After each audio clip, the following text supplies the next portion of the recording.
मोठी बातमी विधान परिषदेच्या 11 जागांसाठी शुक्रवारी मतदान होत आहे। सकाळी 9 वाजल्यापासून मतदानाला सुरुवात होणार आहे। संध्याकाळी 5 पर्यंत मतदान प्रक्रिया पार पडेल आणि संध्याकाळीच मतमोजणी होईल। या निवडणुकीमध्ये मोठ्या प्रमाणावर घोडेबाजार झाल्याचा संशय व्यक्त होत आहे। राष्ट्रवादी काँग्रेस पक्षाचे राष्ट्रीय अध्यक्ष अजित पवार यांनी काँग्रेसचे 5 आमदार फोडल्याचं सांगितलं जातंय, तर भाजपकडून देखील काँग्रेसचे 4 आमदार फोडण्यात आल्याची सूत्रांची माहिती आहे। काँग्रेसचे एकूण 8 आमदार राष्ट्रवादी काँग्रेस पक्ष आणि भाजप उमेदवारांना मतदान करण्याची शक्यता आहे।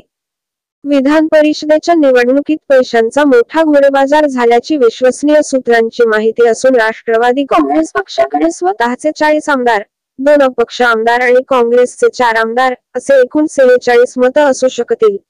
त्यामुळे राष्ट्रवादी काँग्रेस पक्षाचे दोन्ही उमेदवार फर्स्ट प्रेफरन्समध्येच निवडून येण्याची दाट शक्यता वर्तवण्यात येत आहे।